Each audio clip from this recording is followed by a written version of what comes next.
Welcome, everyone. It's wonderful to have you here. And I'm excited that you're tuning into a conversation that I have been really excited to share. Nicole Golding of Chic by Nicole joins me today, and we are going to be talking about a topic that many of you have asked about: planning destination wedding editorials and styled shoots. After being online friends for years, I recently had the pleasure of collaborating with Nicole on a beautiful editorial in a chateau outside of Paris. And after seeing her process and her exquisite work in real life, knew she would be the perfect person to share her insight with you. Nicole is the owner of Chic by Nicole, an internationally sought after luxury wedding planning and design firm who specializes in creating events with refined design and elevated guest experience. Named one of the top planners in the world by Vogue and Brides, Nicole's exquisite vision, attention to detail, creative direction, and bridal styling have allowed her to plan meticulously designed events and editorials from Italy to Paris to Toronto. Nicole, thank you so much for joining us and welcome to the wedding destination. Thank you for having me. I'm super excited. I am so excited to have you here, Nicole. You have such a distinctive vision, and your work truly speaks for itself. And I'm really looking forward to our listeners to get to know you. So, before we dive into all things wedding editorials, can you tell us a little bit about how you got your start and what made you venture into destination weddings and bridal styling? Yeah, absolutely. So I am one of those past brides who got married and said, I'm a wedding planner now. I know a lot of wedding planners kind of hate that, thinking that, somebody just plans a wedding and they think they can be a wedding planner. But truly, I've done events for a while. I used to do like showers and birthday parties for friends and family members. And people used to always say, like, you should really go into wedding planning or event planning. And I kind of always push it to the side because it wasn't really in my trajectory. But I was like, it's something I like doing. So I'm going to keep doing it. And then I think after planning my own wedding, I was like, you know what? I really think I can do this. So, one day I looked at my ex husband and I said, I'm going to do it. I'm going to start planning weddings. And I put myself on the Canadian version of Craigslist and said, Hi, I'm a wedding planner. Hire me. So it was a start that was, unexpected, but it's been such an incredible journey. I started planning weddings in Montreal because that's where I live. That's where I'm from, La Belle Province, Quebec, in Canada. I'm born and raised in Toronto, though, from Jamaican background. And I got into destination weddings kind of recently. I just kind of felt like my aesthetic and my approach wasn't necessarily what I was getting in the market that I'm serving right now. And I had to think, how do I get that ideal client? How do I make my aesthetic shine? Where are people a better fit for what Chic by Nicole can provide? And really trying to look into like European destinations, some South American as well as Caribbean, like Cabo. It really kind of played into my aesthetic as well as the type of weddings that I want to coordinate and design. So I kind of just made the leap and said, you know what? I'm going to start offering services outside of Canada, outside of the US, and basically decided to get into destination wedding planning. So again, totally unexpected, but something definitely that makes sense because the European architecture, the landscape, everything about it inspires me. So why not, right? Absolutely. And, I mean, I love that you had that vision so early in your career that you really found the ideal clients that you wanted to work with in the venues and the settings that would allow you to shine artistically. That was destination weddings. And I think for a lot of people in the destination wedding industry, they have a pretty similar trajectory as you with having that thought process. So, when you decided that you wanted to work in events after planning your own wedding, which, honestly is incredible. And to be honest, I think that's how a lot of people in the industry get started. Often it's the first time that we're really exposed to the wedding industry. But even rewinding earlier in your life, did you, as you were growing up, ever have any inclination into design, the arts, fashion, anything that started to make you have a little bit of a curiosity that pointed you into the direction that you're going today? Yeah, it's interesting because when I look back at my life, I see little dots that can be connected that kind of encompass everything that's in my business, right? Since I was young, I've always been like a very greedy child, love gastronomy, love food. When it comes to fashion, I wouldn't say in high school I was the most fashionable, but, I used to watch The Hills. I don't know if I'm dating myself, and everybody wanted to be like Lo and Olivia Palermo and work at DVF and all that kind of stuff. So it's been in my trajectory in the sense that there are certain things about weddings I've always loved. Interior design, I got more into as I got older. When I was younger, it was kind of like a dormitory, but as I got older, I really started gravitating towards beautiful interiors and textures and fabrics.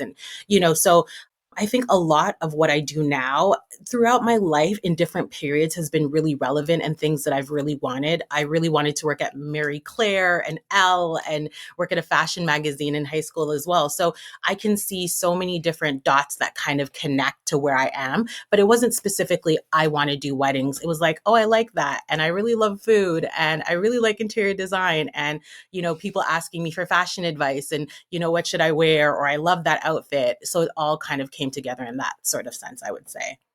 That's incredible. And I am also a Hills girl here. So you're definitely speaking to me. And And one thing about you, Nicole, that I think makes you really unique is that you approach every wedding that you take on from the role of a creative director, and that you are truly involved in every single step of the wedding planning process, from the logistics and the back end of the kind of the traditional wedding planning elements, also to design. But you even take it a step further, and that you are involved in the bridal and fashion styling. And I think that is something that is very, very special and unique to you, and that you really provide your clients a concierge level service. I would love if you could walk us through your creative process when you're working on a wedding, kind of from the very beginning of when a couple finds you, all the way through how you create the design and fashion and really take it through to the wedding day. Absolutely. So, yeah, I think that when a client comes on for me, bridal styling is something I started offering recently because a lot of brides were asking me, like, what kind of dress should I get? Like, can you come to my appointment with me? They were really asking me for my fashion advice. And then it became, what should my bridesmaids wear? Like, how does this go with the palette? And I was like, why am I not offering this service? Right.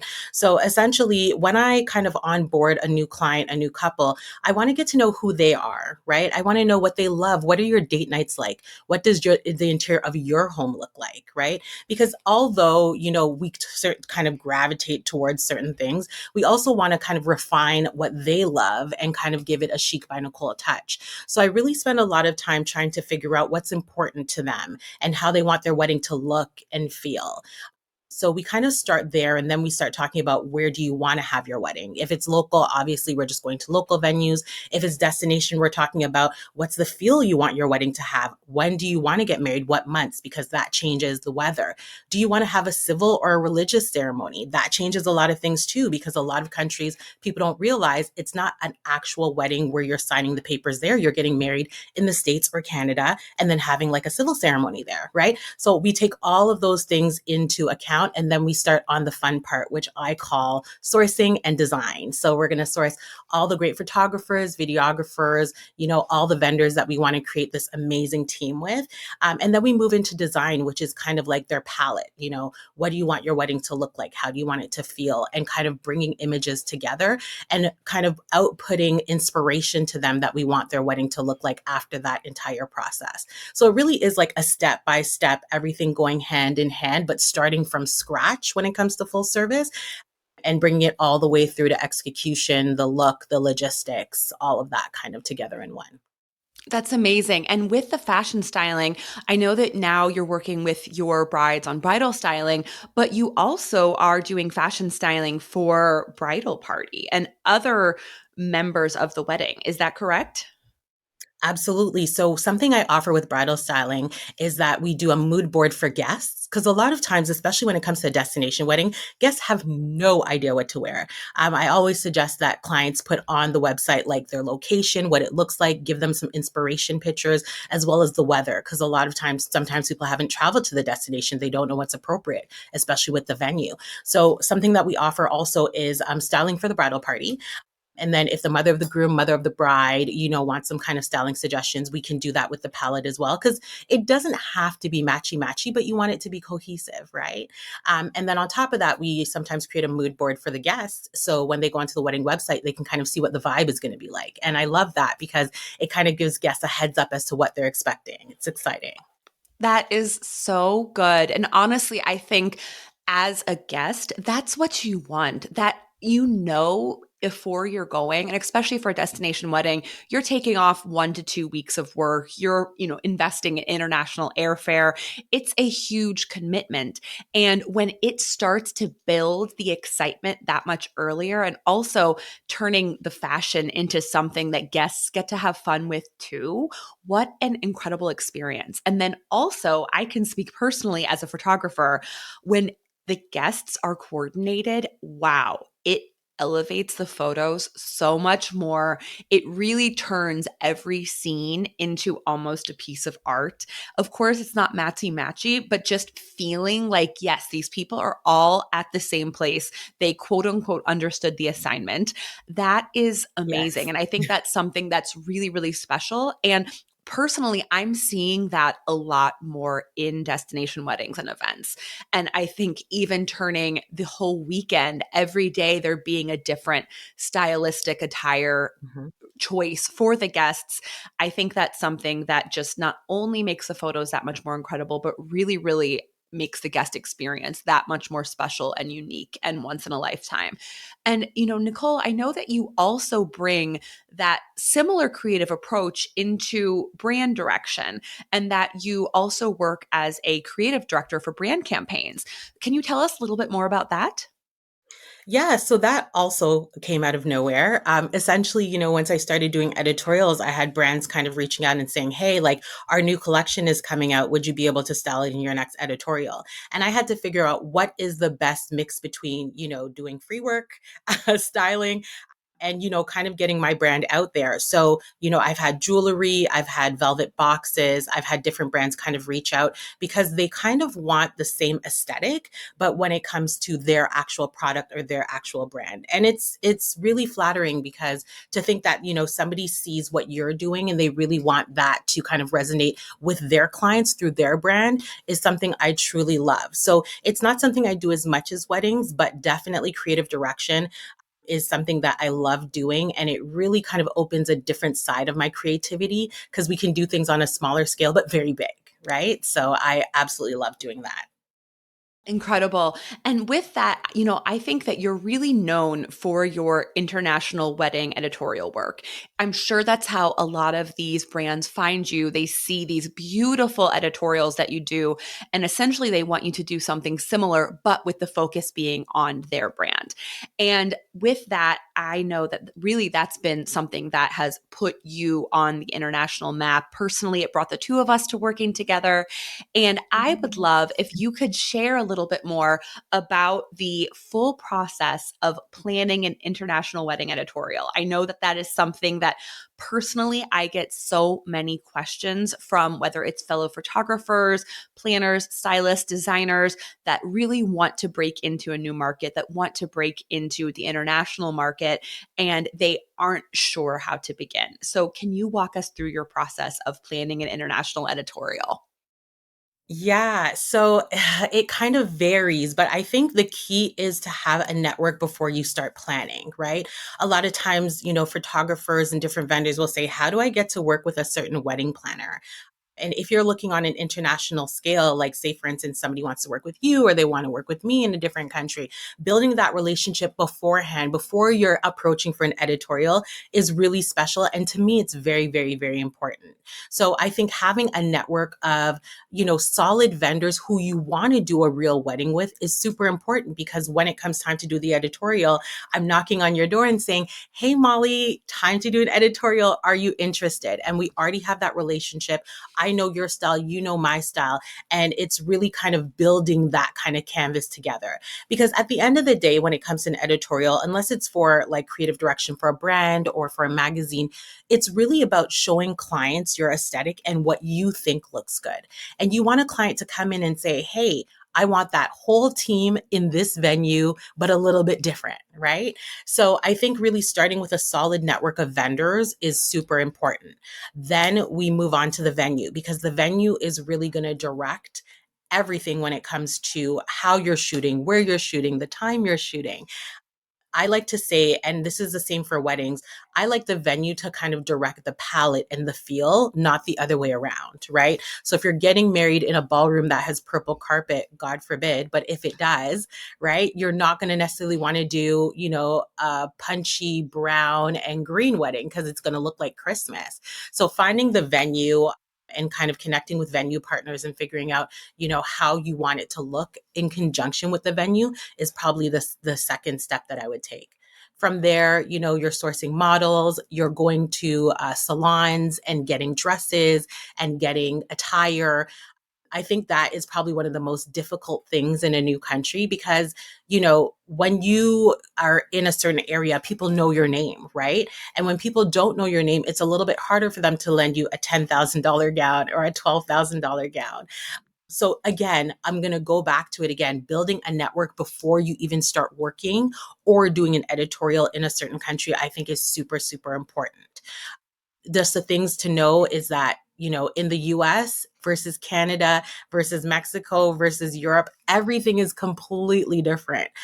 The speed people work at. We know certain months in Paris, don't expect any kind of replies from anybody, right? Same thing with Italy. Expect, like, there's going to be a long wait for some replies. So understanding the culture as well, understanding how things work there will bode in your favor. And this is all setting you up to do real work in that location. So it's all worth it. It's all super necessary. So I think those are probably the first step, the network, then going through the venue, sourcing your outfits, models are something that, you have to really consider. I know some people like to use real couples. I have nothing against that. I always love using models because they give me that real editorial edgy feel. But just know that, models in Paris are going to be 2, 3, 4 times more than they are in the United States. So you have to kind of sit down and budget with your team and figure out what's going to work, and then kind of work through all the steps that I've kind of gone through.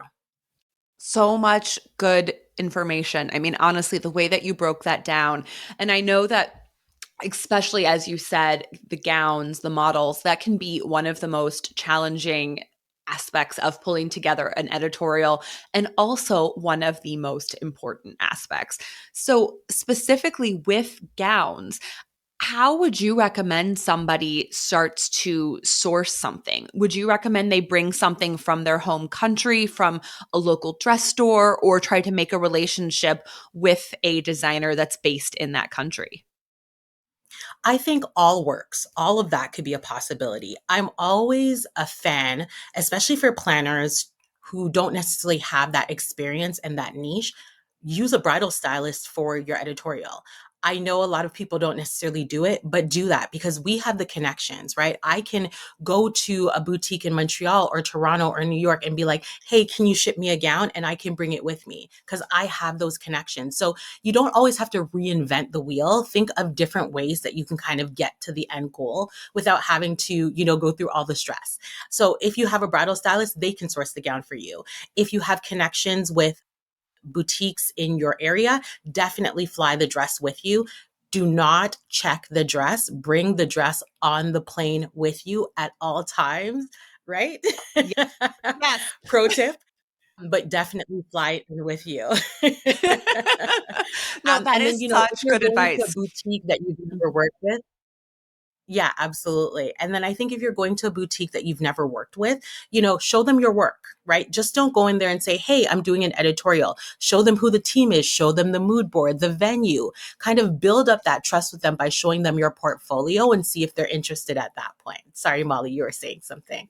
No, I was just completely agreeing with you. And with bringing the dress on the plane, yes, that is so important. It's something that also, specifically for photographers, they may not be able to do because oftentimes their carry on is 100% camera equipment. So that is something that you really need to think about in advance, whether it's, like you said, working with a bridal stylist, that they're the one that's going to bring it there, or having another person on the team. But yes, you cannot be checking the address 100%. And also, I think how you had Never. said that the network is so important. And I think especially when you are trying to pitch the concept to the venue, to designers, to people that aren't in your network, when you can show them a list of really established names, some of them maybe they've worked with before, or who they at least recognize, maybe have a relationship with, that is such an incredible bridge to connect you. Even if you don't know them yet, they're knowing that, you're working with these really established people that they trust. They know they're going to get a great result. And I think that is a really wonderful way to start to make that connection when you don't have it on your own. And, Nicole, what would you say that what's your why behind doing editorial shoots? So I know that you really want to show the type of work that you can do. When you are designing an editorial, are you thinking about your ideal client? What's your mindset and really your end goal in that editorial? Yeah, so I think my why has changed, right, over the years. When I first started, it was kind of like, let me see what happens, like when I put this out there. When I first started, I really wanted to get published. I mean, I think the first time I was published was in Wedding Chicks, and I was over the moon for 2 months. Like nobody could speak to me. I was famous, right?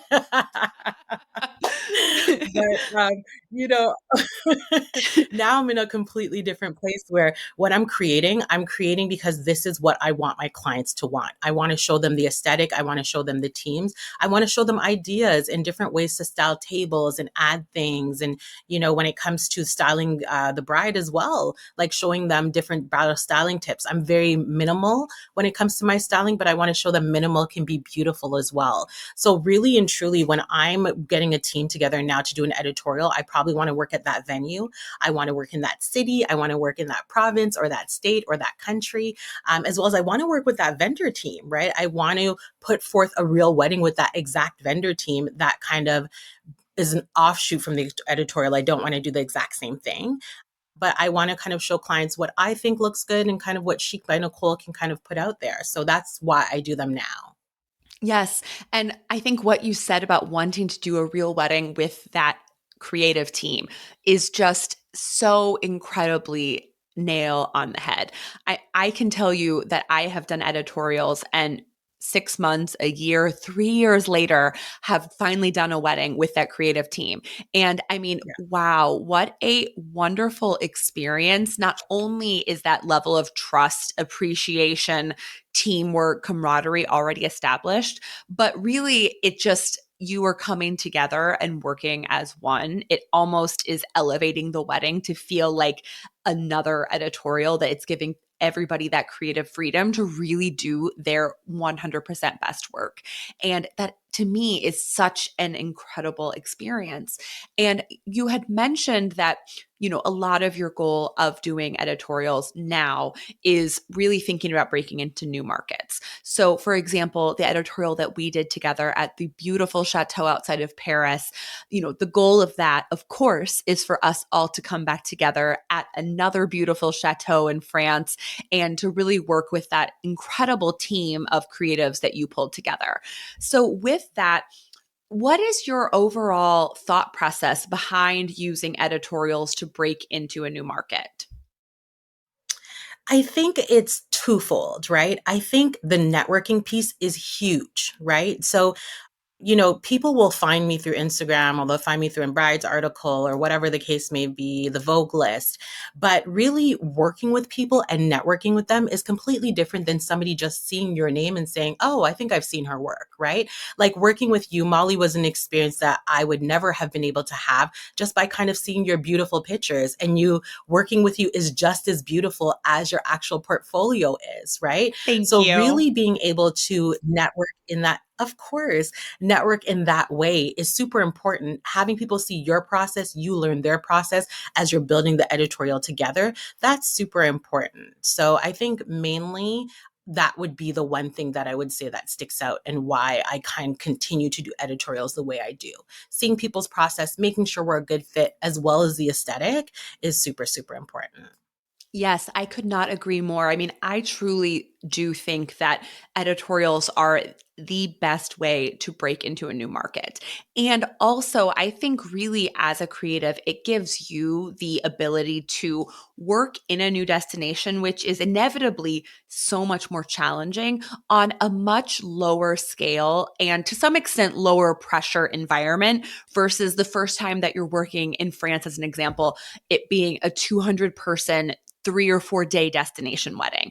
Obviously, with that, the Yeah. stakes are so much higher. So when you do an editorial, not only are you putting that work out there that really is attracting you the right clients, but also you're getting that experience under your belt of having worked in new markets. You're making relationships in those new markets so that when that dream wedding comes around, you already have the team, you already have the trust, and you know that 110% you are going to be able to deliver your absolute best work because you've already done it. Yeah, absolutely. And I think on top of that, one thing I want to add with destination weddings, clients want to see you in those destinations, right? They want to see that you're working there, that you have photos there, that you're visiting there. And I think it would be such a disservice to a client to say, hey, I'm a destination wedding planner and I do weddings in Morocco and I've never been to Morocco, right? How tragic is that? So that's another point that I would definitely add about doing editorials for destination wedding clients for sure.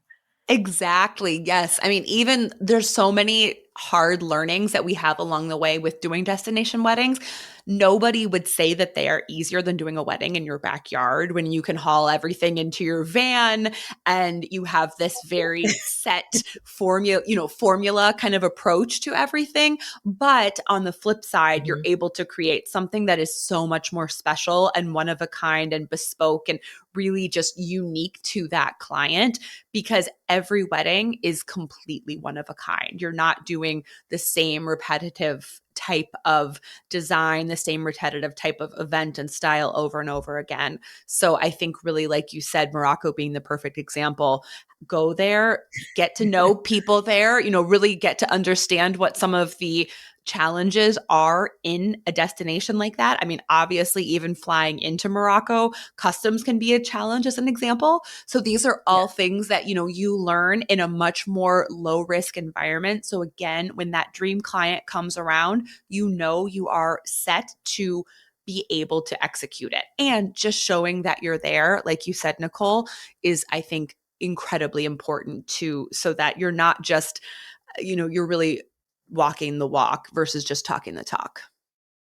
Right. And there's so many nuances with different countries that we don't even think about. You mentioned customs, definitely one. I remember when we were planning our shoot in Paris, I said to Letitia Floresi, I said, can we get Smilax? She's like, we can't get Smilax here. I was like, what?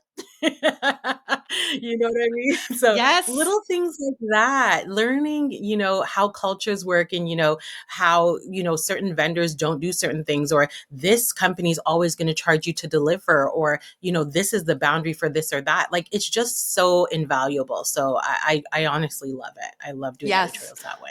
Yes, I mean, I think we could go completely on a tangent and name 50 different examples. I mean, I can tell you a florist that I know who has done destination events told me when she did her first international editorial and traveled to France. She went to the flower market and then found out that she needed a special license to be able to go to the flower market.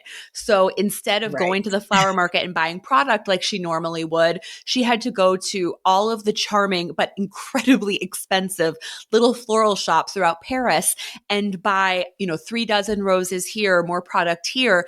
And obviously, that is incredibly expensive. It's time consuming, it's stressful.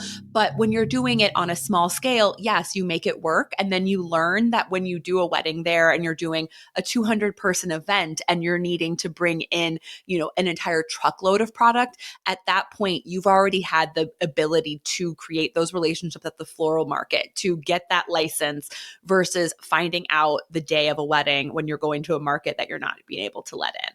So I think there's just so many reasons why doing the editorials really, I think, allows us as creatives to be at the level that we need to be to execute high-end luxury destination events. Absolutely. And I think, aside from editorials, just for destination weddings, really having partners in different countries is so super important for destination wedding planners, especially. I can imagine photographers and florists, it would be the exact same thing as well. I truly believe in community over competition. If somebody's doing a wedding in Canada or any area that I specialize in, I will give you the information that you need to make sure that you're successful just because I want to see everybody win, and vice versa. I have some really, really good pals in Paris who were able to direct me when it came to the chateau, like where should I look? Or, is this supposed to happen this way? Just having somebody who's on your level as well as has the exact same experiences with you in the actual target country is so super important. So don't discount reaching out to, and networking with partners who do the exact same thing you do, right? And kind of creating that community, it will really help in the end. Yes, I completely agree. So, with that, how would you recommend people start to build that network internationally? I think that that can be really overwhelming to some people. And I think, especially for someone who is more introverted, they can find the thought and the feeling like they need to be reaching out and connecting with people in another market, worrying about the language barrier. That can be a little bit overwhelming and intimidating. So how would you Mhm. recommend starting to cultivate an international network? I think we're lucky. We're lucky where we are right now because of social media. Social media really allows you to create besties across the pond without ever meeting somebody. I would like to say that as a planner, I get tons of emails all the time. I want to work with you. How do I work with you? Can you send this to your clients? Don't do that. Let's not do that anymore. I think kind of bridging the gap and creating an organic relationship through Instagram or TikTok or wherever it is the partners you want to work with are is super important, because then instead of feeling like somebody's just coming to you with a sales pitch, you feel like you actually have a relationship with that person. Comment on their content, comment on their stories, just kind of build that kind of connection. So when they see your name, they know who you are, and make it genuine. There's some people who may go and comment on every single person's page and every single person's story. And while that might be great because they might know your name, does it feel genuine to the person you're trying to connect with? So building those relationships, I think that's how we connected, Molly. I don't even Yes, remember. But definitely. It was through yeah, is Instagram. it? Okay, good. Mhm. Yeah. Okay, there you go. So, building those genuine connections so that, when you meet, you're like, wait, I've never met this person, but I already feel like we're best friends, or I always feel like we know each other. And, then asking them for their time, or then, kind of pitching your client after you build that relationship is the way to go, I would say. And that's just like a personal opinion for sure. I would 110% agree with you. I think that Instagram is the absolute best way to begin the relationship building process without feeling salesy, with it being from a truly authentic place. Not trying to send over your pricing, but really like you said, we don't want to be cold call sales pitch. Here's my PDF. I understand it comes from a good place. And I'm sure a lot of online resources when you're starting will tell you that's what you should do. But I think that Instagram has made that almost completely irrelevant, because that is a Yeah. way that you can genuinely support people, connect with them, lift them up. And over time, it will just inevitably happen that you work together if your styles and working type align. And I mean, I know personally so many of my absolute closest relationships in the industry, you including Nicole, have all been made through Mhm. Instagram. And I think that so much now in 2023, we think about Instagram solely as a marketing vehicle, solely as really our online portfolio, like a secondary website. And yes, it is, but it was created for connection to be a social network. Do not lose sight of that. Allow it to be a social network and be a place to connect versus just sharing your work. And that's when you're going to get the absolute most out of it. Yeah, I would 100% agree. I think, from a planner's perspective, it might be a little bit different as well because there's so many companies always trying to pitch us their services. But, these emails or, even sending a DM and being like, when can we meet? We can't because I'm really busy. You know what I mean? So I just think building a connection, I'd probably be 100 times more willing, to set aside some time for somebody that, through the past 6 months, I've gotten to know them and their work, right? And the aesthetic match and the vibe fits. The vibe check is good. You know what I mean? Then somebody who just emails me and says, hey, let's meet up for coffee. I wish I had unlimited time like that. I just really don't. So, I think that connection is super, super important. Absolutely. And Nicole, I think one thing that you really are always very in touch with is where the wedding industry from a design and style and fashion industry is moving. And I would love to know if there are any trends that you've been seeing in the destination wedding industry, whether it's design or even just from an experiential perspective, destination that you are seeing a lot that you're excited about. Yeah, so I see a lot of things picking up with destination weddings. The first thing I would say is something we've talked about already, and that's multiple events, right? So before, I always remember it was like, you showed up to the destination wedding, maybe they had a welcome dinner, maybe they didn't. You went to the wedding, maybe there was a farewell brunch, but now couples are really packing in that guest experience. So you might come and there might be like a welcome cocktail and then a welcome dinner. And then the next day there might be like an all white party or there might be like a beach party. And then, throughout the wedding week, they're really kind of packing in those activities for anybody who wants to join. And what I really love about that is if your families have not had a chance to kind of get to know each other, it gives them that time to kind of build that kind of quality connection before the actual wedding day. So, when they're showing up on the wedding day, they're actually leaning on each other's shoulders and crying, somebody that they didn't know a week ago because they actually built this experience and they had this experience together with the couple, learning each other's friends and families and kind of creating these memories. So I really love that. And, it doesn't have to be anything fancy. It could be, hey guys, we're meeting for breakfast today at this time. Feel free to join us. Just like these intentional checkpoints with your guests and letting them know, yes, you're here for our wedding, but we want you to have a great experience as well. So I think I see that picking up and I love that. Yes, I love that. And, with what you were saying, I think, I mean, with the multi day events, one of the best things about that is I think as a bride and groom or groom and groom, bride and bride, as a couple, that it really takes the pressure off of the wedding because I think we all can attest to, 10 years ago going to weddings where there's 3, 4, 500 guests and sitting at a table and watching the bride and groom have to make the proverbial rounds and go to every single table and thank every single guest being there. And next thing they know, they haven't Yeah. had a bite of their meal, they haven't had a drink, they haven't had time to dance. And really, your guests, they don't want that for you. They want you to enjoy your day. They're just grateful to be invited. They're having a blast regardless. But when you do a destination event, Yeah. A, typically it will be a more intimate guest count, but B, you have multiple touch points throughout the week so that by the time your wedding day has arrived, most likely you've already gotten to naturally interact with every single guest there, meaning on your wedding day, you can just be present. You can enjoy the day exactly as you want to. You don't feel any pressure.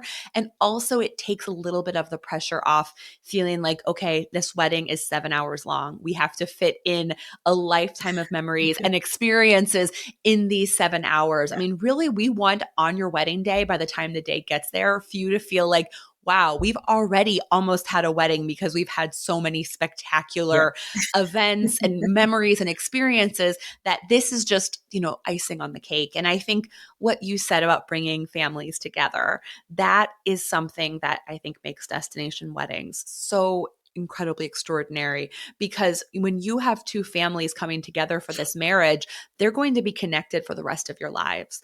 And when you have this Mhm. foundation and you have these relationships that are built, it means that when everybody says goodbye, that's not the end. I mean, oftentimes your families, because of that, will continue to grow and to form relationships and really to almost become one throughout the decades. And I think that having that destination event is just such an incredibly special way to bring those people together that in any other circumstance very likely would never be spending more than a few hours together in their lives. 100% agree with everything you said. Well, Nicole, I know that probably many of our listeners already follow you, but for those who may have just met you, where can we follow and learn more about you? Of course. So I'm very active on my Instagram, which is at Chic by Nicole. I have a cool Pinterest, I'd like to say, that has a little bit of fashion, a lot of weddings. That's at Chic by Nicole underscore. Facebook as well, Chic by Nicole. I'm Chic by Nicole everywhere. So just Google me, you'll find me. Let's connect. I'd love to meet you. Fabulous. Nicole, this has been absolutely wonderful. Thank you so much for sharing your story and all of your amazing insights. And thank you for joining us here on The Wedding Destination. Thank you. Thanks for having me. Always love chatting with you, Molly.